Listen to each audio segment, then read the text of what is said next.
সূরা নসর থেকে একটা আয়াত বলেছেন, ফাসাব্বি বিহামদি রাব্বিকা আস্তাগফির। যে কোনো অ্যাচিভমেন্টের সাকসেসের পরে আল্লাহর প্রশংসা করা। একদম সত্য বলেছেন মাননীয় স্পিকার, আমরাও এই প্রশংসাই করি আল্লাহর। হয়তো ভুলে যেতে পারি কোনো কোনো সময়, পরে মাপ চেয়ে নেই।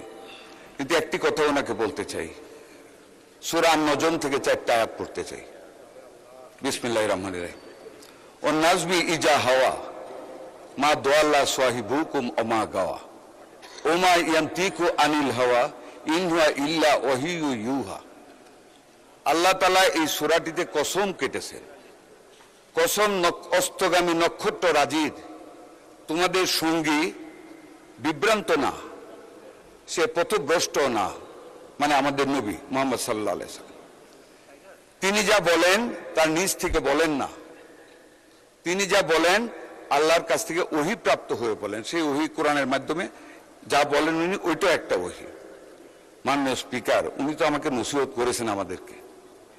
আমি জিজ্ঞাসা করি ওনাকে খুব বিনয়ের সাথে, আমাদের নবী কোথাও কি বলেছেন আল্লাহর নির্দেশে যে নীতিতে ভোট দিলে বেহেশতে যাওয়া যাবে? এই যে শিরকটা করলেন, এটার জন্য কি ওনারা ক্ষমা চাবেন না? এটা কি শিক্ষা নেবেন না মাননীয় স্পিকার?